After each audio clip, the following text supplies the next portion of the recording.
Tiga. Assalamualaikum warahmatullahi wabarakatuh. Welcome on the second day for all participants of Language Education Confrance and Expo 2023.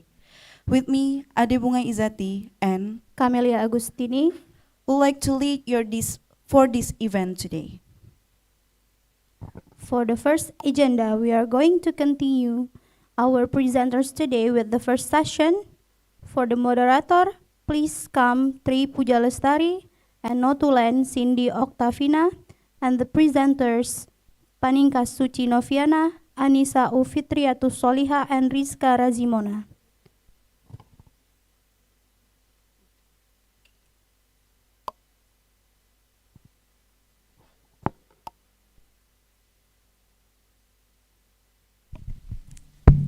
Assalamualaikum warahmatullahi wabarakatuh. Good morning, everyone. I'm Tri Pujalestari. I would like to lead this discussion. So we have three presenters here. The first one is Paningkas Suci Noviana with the title Pengembangan e-modal berbasis LMS model dengan muatan ekoliterasi pada pembelajaran menulis iklan, slogan, poster, SPE, SMP, YPI, Tunas Bangsa Palembang.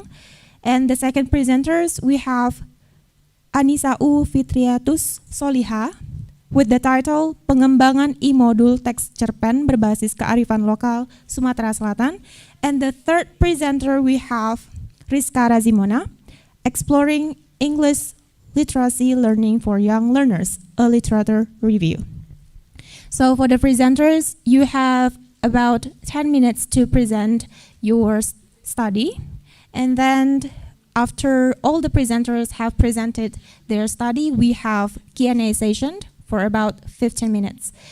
Without further ado, I would like to invite the first presenter, Paningkas Suci Noviana. Baik, terima kasih. Assalamualaikum warahmatullahi wabarakatuh. Perkenalkan, nama saya Paningkas Suci Noviana. Di sini saya akan presentasikan pengembangan yang berjudul pengembangan e-modul berbasis LMS dengan aplikasi model dengan muatan ekoliterasi pada pembelajaran menulis iklan, slogan, dan poster di SMP YPI Tunas Bangsa Palembang.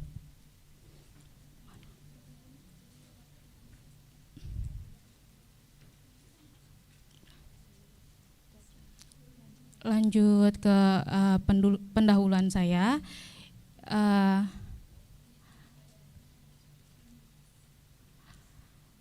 Saya menggunakan ini dampak teknologi ilmu komunikasi dalam pendidikan ini guna memperluas akses dan meningkatkan mutu pendidikan.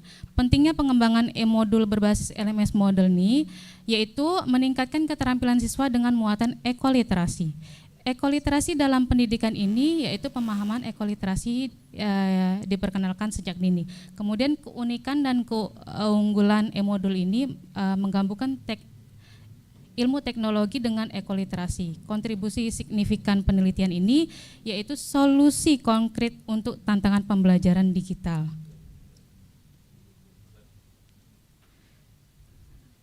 Kemudian permasalahan penelitian saya ini yaitu analisis kebutuhan siswa dan guru. Penelitian fokus pada kebutuhan siswa dan guru terhadap e-modul berbasis LMS model. Kemudian rancangan e-modul berbasis LMS model saya ini pengembangan rancangan e-modul bertujuan untuk memfasilitasi pembelajaran menulis iklan, slogan, dan poster dengan muatan ekoliterasi di SMP YPI Tunas Bangsa Palembang.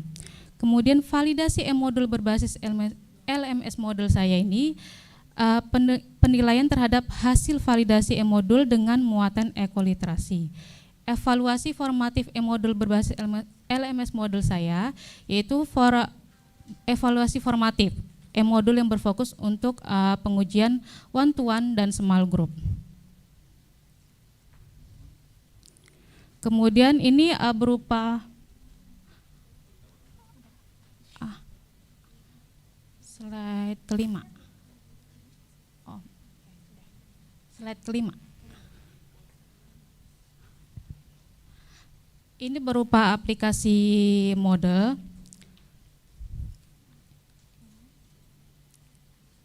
Keunggulan LMS model ini yaitu global, mendukung e-learning dan diskusi online di luar kelas. Kemudian keunggulan model ini yaitu gratis, sumber terbuka, fleksibel, dan mendukung pendekatan konstruktivis sosial. Kemudian fitur dan fungsionalnya yaitu pengunggahan materi, kuis, evaluasi, tema, dan plugin disesuaikan.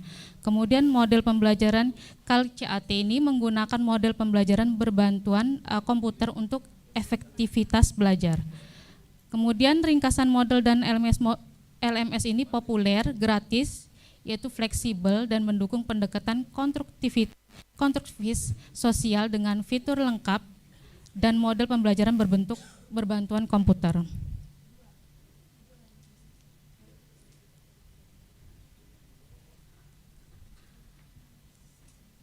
Next slide 7. Ini tampilan cover e-modul saya yang saya masukkan ke aplikasi model.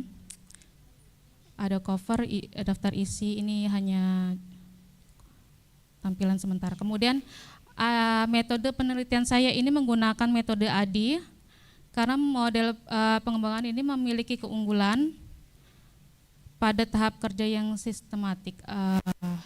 Metode penelitian ADI ini yaitu A. Analisis, melakukan survei awal, kemudian D. Desain, merencanakan dan mengembangkan dan menyusun e-modul, kemudian D. Develop, melakukan uji awal atau validasi, kemudian I. Implementasi, melakukan uji small group, merevisi produk berdasarkan hasil uji coba di lapangan, melakukan uji coba lapangan ini, kemudian E. Evaluasi, ini merevisi dan mengimplementasikan bahan ajar e-modul. Kemudian teknik pengumpulan data saya, di sini melakukan survei dan wawancara menggunakan angket. Penilaian dan daftar cek ini menilai kelayakan dan kepraktisan bahan ajar e-modul ini menggunakan lembar penilaian dan daftar cek. Kemudian tes, melakukan uji tes siswa untuk mengevaluasi kemampuan menulis. Kemudian pengumpulan data angket ini menggunakan angket untuk mendapatkan informasi tentang penggunaan teknologi. Kemudian melakukan wawancara guru, ini melibatkan wawancara dengan guru menggunakan kisi-kisi tertentu dan penilaian kinerja, performansi, dan portofolio. Ini evaluasi performansi siswa melalui portofolio soal dan pengumpulan portofolio data. Di sini hipotesa hasil penelitian saya ini mengapa saya masih hipotesa? Karena saya di sini masih belum ke tahap penelitian karena saya masih mengajukan surat izin untuk meneliti ke sekolah SMP YPI Tunas Bangsa. Lalu kesimpulan dan saran saya, penggunaan modul ini dalam LMS model ini dengan konten ekoliterasi signifikan meningkatkan pemahaman siswa dalam menulis iklan, slogan, dan poster. Itu saja pemaparan dari saya kembalikan ke moderator. Terima kasih. Okay, thank you for Paninka Suci Noviana. So her study is about the development e-model based on LMS model with the ecoliteracy context. So her study wants to investigate the access and the mutual education about ecoliteracy. Okay, we move to the next speaker, Anissa Ufitiatus Solihah. So, please. Baik, terima kasih. Assalamualaikum warahmatullahi wabarakatuh. Selamat pagi semuanya. Baiklah, saya akan mempresentasikan hasil penelitian yang berjudul Analisis Kepraktisan Pengembangan e-modul Menulis Teks Cerpen Berbasis Kearifan Lokal Sumatera Selatan. Latar belakang dilakukan ini yaitu kearifan lokal itu mencakup banyak hal seperti halnya cerita rakyat, nyanyian, pepatah, dan kitab-kitab kuno. Jadi cerita rakyat ini merupakan salah satu dari kearifan lokal yang diambil dalam penelitian ini. Kearifan lokal sendiri itu penting untuk dilestarikan karena mencerminkan nilai-nilai untuk kehidupan. Cerita rakyat itu juga sebagai bentuk kearifan lokal kan memiliki sejarah, dan setiap daerah itu memiliki keunikan sendiri-sendiri. Kisah-kisah dalam cerita rakyat itu dapat menjadi inspirasi untuk membangun cerita pendek dengan itu tadi nilai kebajikan, norma, ataupun hukum adat istiadat dari setiap daerah masing-masing. Selain itu, dilatar belakangi kemampuan menulis cerpen dapat diasah melalui capaian pembelajaran yang terdapat pada kelas 10 SMA. Pengembangan e-modul penulisan teks cerpen berbasis kearifan lokal Sumatera Selatan didasari oleh pentingnya itu tadi melestarikan kearifan lokal Sumatera Selatan melalui kegiatan menulis. Di sini cerita rakyat yang saya ambil ada 5, yaitu Putri Kembang Dadar, Legenda Teluk Gelam, Asal Mula Tanah Abang, Pangeran Nata Diraja, dan Buaya Muara, dan Asal Usul Sungai Rengit. Ini yang terdapat pada e-modulnya. Kemudian metode penelitian saya menggunakan goal and box. Penelitian dilakukan pada bulan September 2023. Ini kurang lebih ya, jadi kalau diizinnya tuh Juli sampai Oktober. Di SMA Negeri 1 Lempuing Jaya, Kabupaten Oki, Sumatera Selatan. Subjek penelitian yaitu siswa kelas 10 SMA. Sumber data itu diperoleh dari 3 validator materi, bahasa, dan juga kegrafikan, 2 guru bahasa Indonesia, dan 10 siswa SMA Negeri 1 Lempuing Jaya. Teknik pengumpulan data yang dilakukan yaitu menggunakan angket dan wawancara.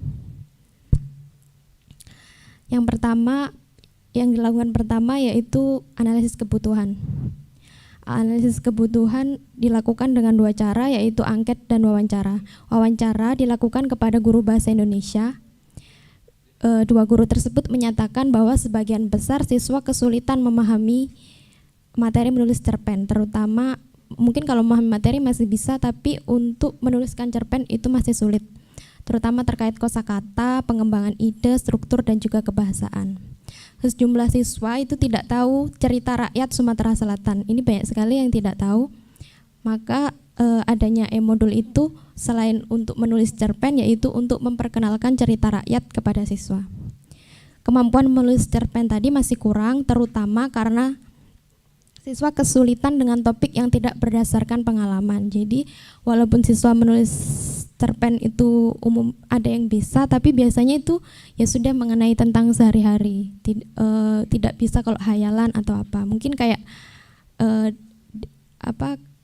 dari bangun tidur sampai ke sekolah, nah itu mereka mungkin masih bisa menuliskan. Selain itu di sekolah tersebut masih menggunakan buku teks sebagai bahan ajar sehingga kurangnya variasi menyebabkan kurangnya semangat belajar. Guru juga setuju dengan adanya pengembangan bahan ajar e-modul.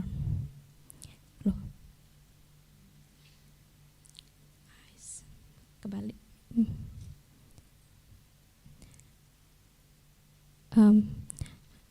Terus selanjutnya analisis kebutuhan. Penyebaran angket juga dilakukan kepada 60 siswa sesuai dengan wawancara yang dilakukan kepada guru tadi, bahwa guru memang belum menggunakan e-modul sebagai bahan ajar.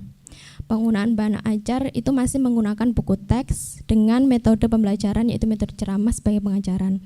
Selain itu dilatar belakangi bahwa jumlah buku teks itu di sana masih terbatas sehingga setiap siswa itu belum tentu mendapatkan buku.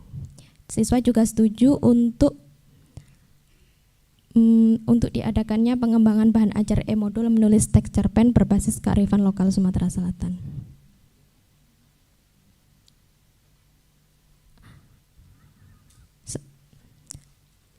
Setelah itu kayaknya salah, coba tahap desain urutannya saya salah ke sana lagi tahap desain, maaf salah. Nah, Setelah melakukan analisis kebutuhan yaitu tahap desain, e-modul dirancang berdasarkan capaian pembelajaran di kurikulum Merdeka. Perancangan e-modul ini berfokus pada pokok bahasan yang sesuai dengan indikator dan juga tujuan pembelajaran. Kegiatan pada tahap ini yaitu menulis, analisis penyuntingan e-modul dengan memperhatikan aspek bahasa, struktur kata, tujuan, evaluasi, serta penggunaan gambar. Nah, di sini ada salah satu contoh dari isi e-modul, itu ada cover. Yang kedua yaitu awalan dari setiap kegiatan belajar, itu semuanya diawali dengan cerpen. Karena semakin banyak siswa membaca cerpen, maka semakin dia bisa untuk menulis. Terus selanjutnya itu tes formatif terakhir, itu pilihan cerita rakyatnya. Jadi siswa hanya memilih satu saja cerita rakyat yang dijadikan ide untuk menulis cerpen. Kemudian setelah membuat desain, tahap validasi ahli. Nah, setelah dilakukan tahap validasi ahli kepada ahli materi, bahasa dan juga kegrafikan, untuk materi diujikan oleh Prof. Nur Hayati, itu mendapatkan persentase 84 dengan keterangan sangat valid. Untuk bahasa telah diujikan oleh Ibu Erna dengan persentase 86,6 dengan keterangan sangat valid. Kemudian kegrafikan oleh Pak Rizky dengan persentase 75,2 dengan keterangan valid. Berdasarkan skor dari ketiga validator, maka rata-rata yang didapat adalah 81,93 dengan keterangan sangat valid. Maka setelah melakukan validasi ahli, tahap selanjutnya yaitu uji kepraktisan. Sudah, selanjutnya. Setelah dilakukan uji kepraktisan, ini diambil pada uji small group, dilakukan kepada 10 siswa dengan penyebaran angket dan juga sebenarnya ada komentar. Sudah jumlah keseluruhan dari penilaian 10 siswa adalah 567 dengan persentase 93,4, rata 46,7 dengan keterangan sangat praktis. Pertanyaan dalam uji kepraktisan itu berupa kemudahan penggunaan, efisiensi waktu pembelajaran, dan pemanfaatan e-modul. Siswa juga memberikan beberapa komentar dan masukan untuk e-modul. Nah, setelah ini simpulannya yaitu e-modul yang dikembangkan memiliki tingkat kevalidan yang sangat valid dengan persentase 84,2 dari ahli materi, 86,6 dari ahli bahasa, dan 75,2 dari ahli kegrafikan. Hasil angket kepraktisan terhadap penggunaan produk yang dikembangkan memiliki tingkat kepraktisan yang sangat praktis dengan persentase 83,4. Selanjutnya untuk dapat melakukan uji keefektivitasan e-modul yang telah dikembangkan. Itu saja, terima kasih. Saya kembalikan ke moderator. Okay, thank you Anissa Fitriatus Soliha with her title Pengembangan e-modul teks cerpen berbasis kearifan lokal Sumatera Selatan. So her study is about the development of e-modul in short story based on Sumatera Selatan context. So without further ado, I would like to call the last presenter with the title Exploring English Literacy Learning for Young Learners, a Literature Review. For Rizka, time is yours. Okay, thank you, moderator Tria, right? Ya, assalamualaikum warahmatullahi wabarakatuh. Good morning, everyone. Thank you. I am Rizka Razimona. I'm going to present my literature review. Actually, this is also the title for my thesis. However, I haven't continued it until the research in the field, right? So the title is Exploring English Literacy Learning for Young Learners. So the background of the study is that many believe that studying a foreign language from the young age is very important, and it's also a crucial foundation for academic success and lifelong learning. English literacy, in particular, plays a pivotal role in shaping cognitive abilities, communication skills, and overall academic achievement. And yes, because in this era, English is very popular, so many believes that the younger the students or learner learns, the better. So we have to know much knowledge about that. So the aim of the study is to explore the existing body of knowledge surrounding English literacy learning for young learners. Okay, so the design is literature design, and yeah, of course, the for now the purpose is to contribute valuable insight to both the academic and practical realism. Next is previous related studies. So I divided some studies based on the categories, based on the, based on the categories in the topic in the thesis itself. So the first is, we know that because this is for young learners, it's very important to notice the theories of language acquisition. So there are some popular or very well-known theories. The first one is behaviorist theory by B.F. Skinner. So in this theory, children imitate adults. Their correct utterances are reinforced when they get what they want or are praised. So here you can see if you have a little baby brother or sister or any cousins, they will imitate the adults around themselves. So this is how a kid acquire the language. Next is innateness by Chomsky.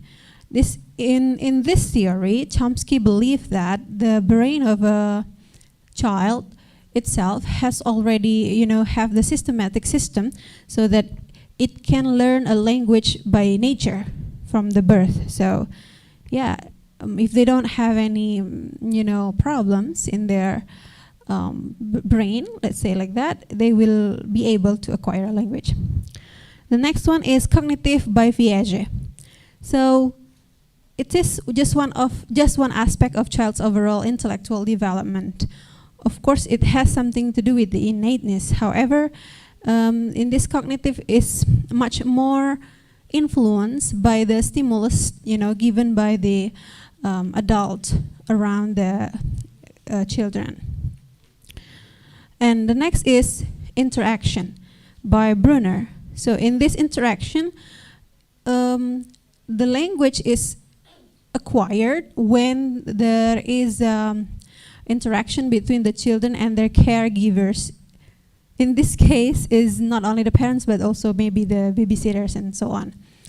Okay, so yeah, and we can see here there are so many development of children literacy skill. The first one, of course, they have to know there is what we call by emergency literacy. So in this part, the kids also learn from the artifacts. For example, when they are given foods or toys, they will see the symbol, the feature in that package and so on. Okay, and I think I would like to skip some part. I just want to come to directly to slide 11. Instructional approaches and methodologies for teaching English to young learners. So teaching English to young learners is different to adults just like us. So that's why we have to have the special approaches. And these are the most popular and most effective strategies. The first one is play-based learning. So, and the second one is phonics instruction, and the third one, integration of technology. So if a teachers apply these strategies, it's believed that the kid will be more engaged in their learning process, and then of course they are going to have more, better learning outcomes. And the next one is the role of parental involvement and home literary practices. The fact is that, especially for second language learning, many students in the young age are not able to read or write yet. So in this case, the parents are encouraged to have a very high involvement to expose the kid or the children to learn English either at home, or they are expected to have an extended learning out of the class. Okay, and the other roles that, the other factors that affects in shaping young learners' language skills are cognitive and socio-cultural factors. It's very important, each kid's cognitives is different. So in here, I listed some 7 factors that influences kids' learning in terms of language. The first is memory, attention, awareness, forgetting, context or environment, intelligence and aptitude, and the last is cognitive learning styles. So this all can be done in the class or out of the class. The next is socio-cultural factors. We know that learning a language is not only learning the words or the vocabulary. However, it's also learning the culture. So one's believe that to speak a language well, we have to know how to think in that language too. So it is very important for us to expose our kid to the various types of materials. So it will allow the students to learn not only the words but also the culture. For example, here we some beliefs that we can use the native books or sources, or we can bring the native speakers themselves, and of course by reading a lot. So this socio-cultural factors is going to influence how success the kids in using the a language. So so that's why people believe that if the kids start learning from young age, they will not only use the language, but they will look like a very native like that, because they acquire it, not learning it. Okay, I think that's all from me. Thank you so much for the time. Assalamualaikum warahmatullahi wabarakatuh. Okay, thank you, Rizka Razimona. So all the presenters have presented their study. Now we come to the Q&A session. So for those of you in this room and Zoom meeting who have questions to ask, you may ask by typing down in Zoom meeting, and in this room you can raise your hand and mention your name.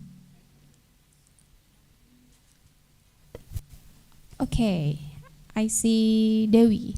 Okay, you may ask the question.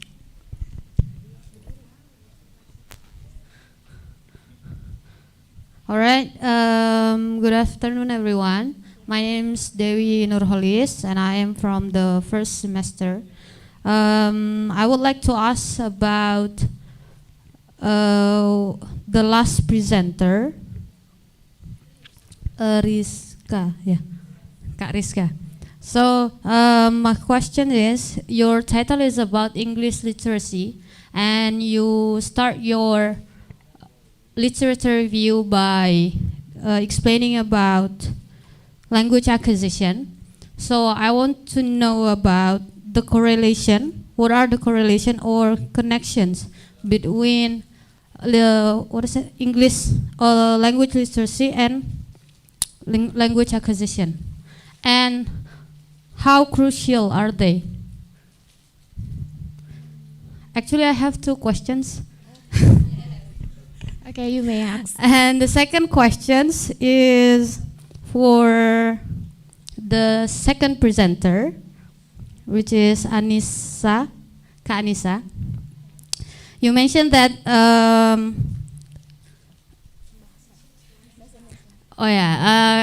kakak tadi menyebutkan bahwa di siswa itu mengalami kesulitan, mereka terbiasa atau mereka lebih mudah menceritakan sesuatu yang sesuai dengan keseharian mereka, misalkan kegiatan mereka dari pagi sampai malam gitu. Tapi mereka mengalami kesulitan untuk membangun atau bercerita yang berkaitan dengan imajinasi. So my question is, bagaimana jika seandainya kakak guru atau mungkin ada yang berkenaan dengan itu di penelitian kakak, bagaimana cara kakak membangun imajinasi siswa supaya siswa itu bisa berimajinasi lebih gitu. Yeah, thank you. Those are my questions. Okay, thank you, Dewi. So we have two questions from Dewi. So the first is the connection between language literacy and acquisition, and the second one is how to build students' imagination. Okay, so actually I have one question for the first presenters. So the first presenters is about the development e-model based on LMS model with the eco-literacy context.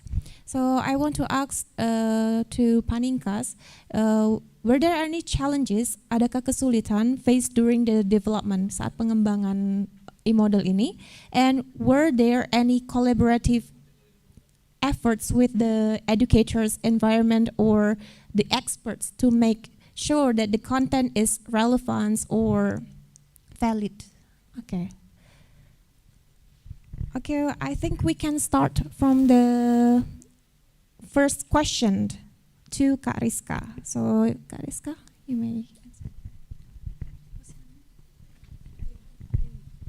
Okay, Dewi, thank you so much for the questions. What is the correlation or connection between language acquisition and literacy, right? English learning literacy. So, as the teachers, we know that there are 4 main areas of a language acquisition.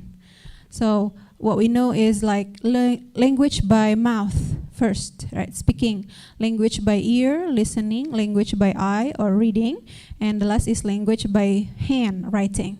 So of course, to be able to literacy means being able to read or write, right? However, there are so many parts of that. It's not only reading.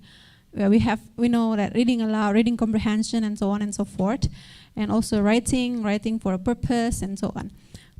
So to get this high level, language, right? Either as a children or as a language learner, a second language learner, because not all of us learn English or language, especially foreign language, from very young age, right?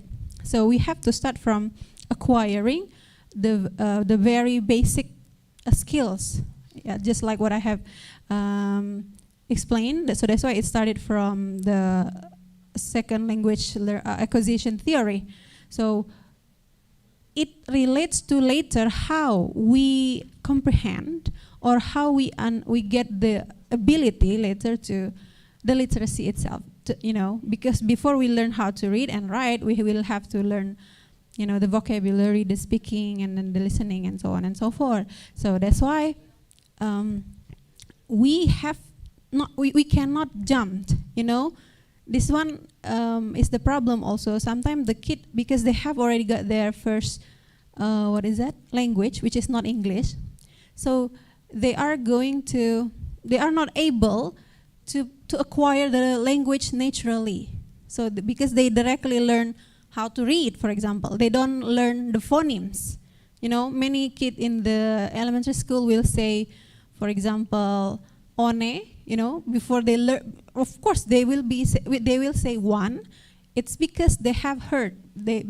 Because they have already, on the stage that they learn. We have what we call by the developmental stages, right? So the first is phoneme awareness and auditory. So they will have to learn the phoneme first, the sound first, and then later they will be able to speak and write and read and write. Okay, do my answer your question, Dewi? Yes, thank you. Okay, so Rizka has explained that before the language literacy, we have the basic steps like speaking, listening, reading, and writing. So, and the phoneme awareness for the young learners. Okay, so we jump to the second question for Anissa. It's about how to build students' imaginative skills. Okay, thank you. Baik, terima kasih pertanyaannya. Jadi tadi pertanyaannya bagaimana membangun agar siswa itu bisa menulis tidak berdasarkan pengalaman sehari-hari saja.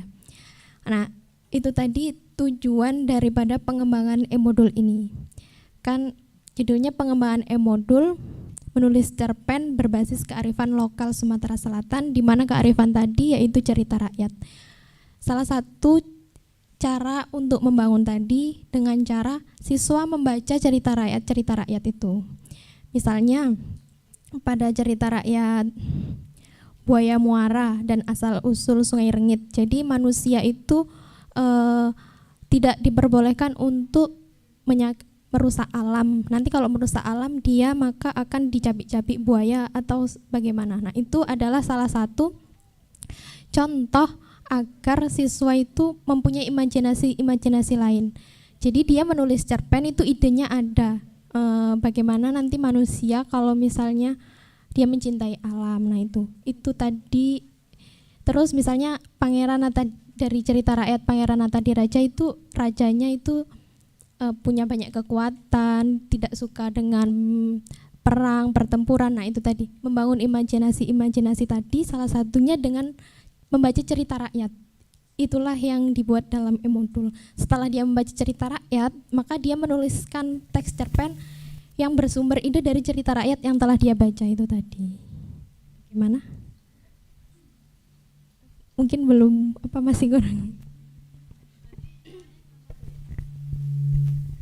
Apa? Berarti caranya hanya dengan membaca cerita rakyat. Sebenarnya mungkin banyak caranya, tapi berhubung ini penelitiannya tentang cerita rakyat, jadi cara untuk membangun siswa agar menulisnya hanya tidak berdasarkan pengalaman dari pagi bangun terus ke sekolah. Nah, itu caranya dengan cara membaca cerita rakyat itu. Oke. Terima kasih. So for the question about how to build students' imaginative skills is read the folklore, cerita rakyat, and after that they can write the short story in South Sumatra context. Okay. So we move to the third question about challenges, kesulitan, and then collaborative efforts atau usaha kolaboratif untuk memastikan bahwa konten ini sudah relevan. Okay. For Paningkas, you may answer. Baik, terima kasih atas pertanyaannya. Pertanyaan tadi, adakah kesulitan dalam membuat e-modul? Dan ada kolaborasi ahli dalam pembuatan e-modul tadi agar relevan. Kemudian jawaban saya yaitu karena menyusun dan mendesain dalam e-modul ini harus bertahap dan sangat detail, waktunya itu untuk tentunya membutuhkan waktu. Susunan KD-nya, kemudian kesulitannya itu memperhatikan kosakata, kalimat, huruf kapital pun kita harus detail, harus banyak ide kreatif yang kita masukkan ke dalam e-modul tersebut. Apakah gambar-gambar yang terdapat dalam e-modul itu tuh kurang menarik untuk siswa, ataukah dalam membuat soal itu harus lihat apakah ini terlalu sulit untuk siswa. Saya kan di penelitian SMP. Nah, apakah ini terlalu sulit untuk mahasiswa SMP ataukah terlalu mudah untuk mahasiswa SMP? Kemudian masih banyak kesulitannya, tetapi kesulitannya yang saya alami hanya itu. Kemudian kolaborasi ahlinya itu karena kami sudah melewati semester lalu, yaitu MK pengembangan materi ajar. Maka saya ini berkaitan dengan e-modul saya dengan koreksi dosen Ibu Sri Indrawati dan kawan-kawan kelas untuk mengkoreksi e-modul saya tersebut. Apakah ada kekurangan atau bisa menambahkan saran yang cocok untuk e-modul saya? Lalu mungkin saya ini masih bertahap, saya juga nanti akan minta koreksi kepada kedua pembimbing saya, apakah ini relevan, apa masih kurang atau belum. Untuk sebelumnya untuk menampilkan ke sekolah. Baik, itu saja, terima kasih. Okay, so I got the point that the e-model must be written carefully, step by step, and the development is needing so much time, and you need to, carefully do the appropriateness of level for students. Okay, and for the collaborative efforts, it is the advisor and the lecturer. Okay.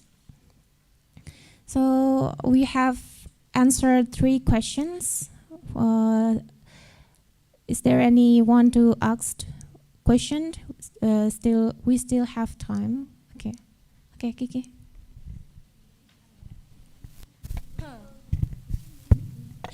Okay, Assalamualaikum. My name is Kiki Zakia, and I would like to ask to Mbak Rizka.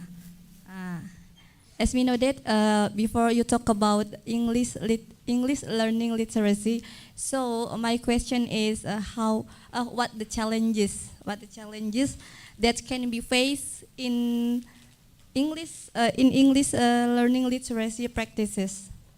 Thank you. Okay, Rizka, we have one question. It's about the challenges in English learning literacy. Do we have practices? Okay.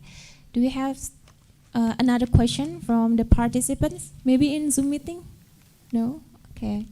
In this room, for those of you who wants to ask the question, you may raise your hand and say your name. Okay, well, I think we need to question.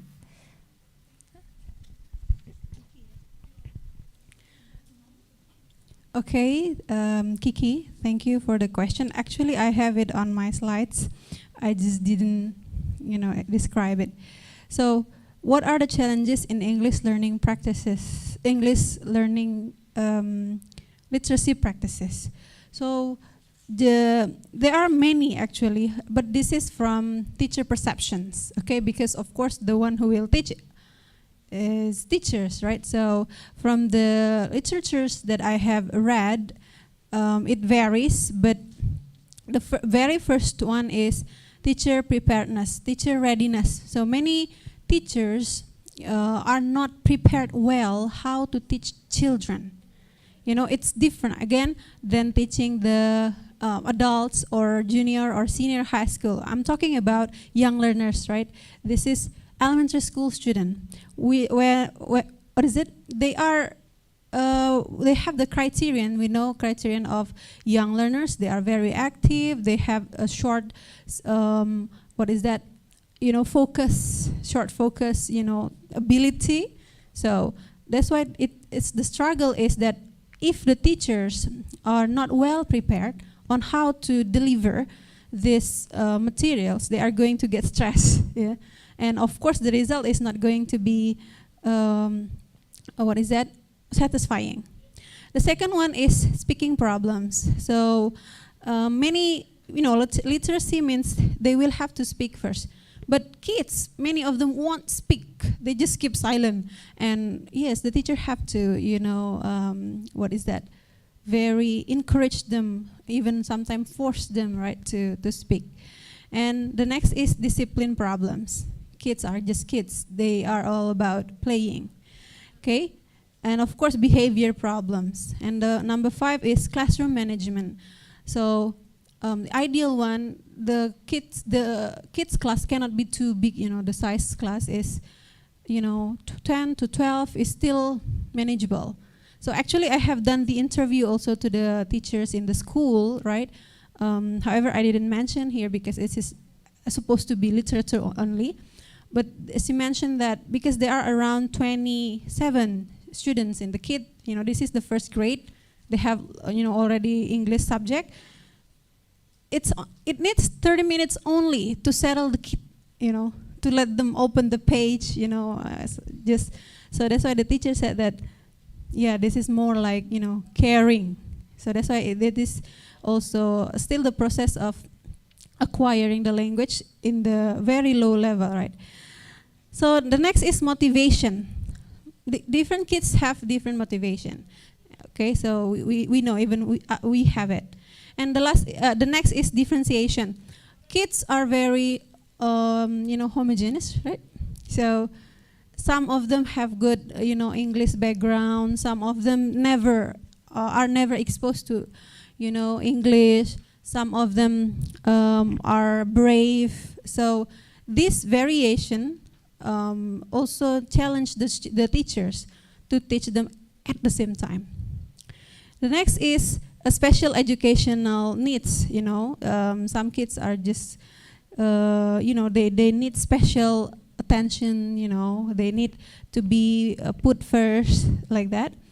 And yes, the next is parents' involvement. The last one is that parents' involvement. Many parents in the research I read, research of Putri and Nurjati et al., parents expected a very good quality, result. However, they are not really involved, let's say well involved, or well supporting the kid in the process of learning.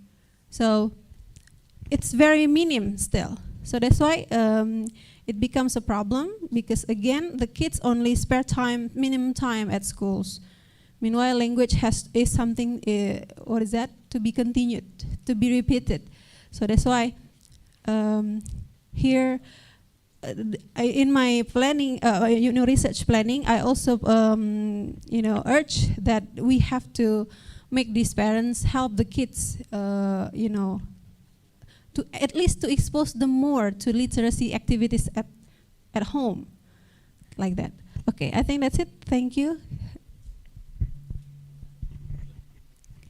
Okay, thank you, Rizka. So I got a point that if the teacher are not well prepared, they get stressed. Teaching young learners is very challenging. They have short focus, and we need to settle down in, we have to settle the kids in so much time, and their motivation and parental involvement also need to be considered.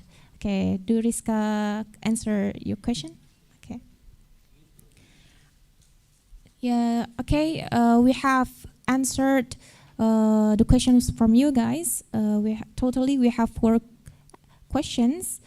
I think the discussion is okay.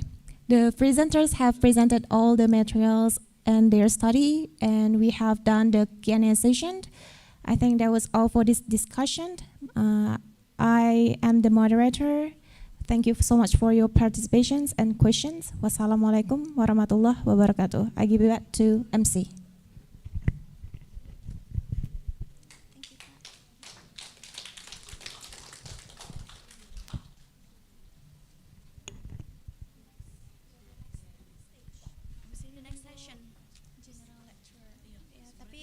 Coffee break dulu kita ngomongnya.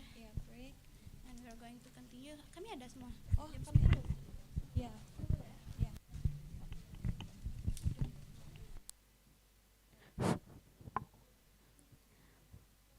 All right. Thank you so much for the presentation, for all of presenters, and also thanks a lot for the moderator and the notulen. Next, we are going to continue to the general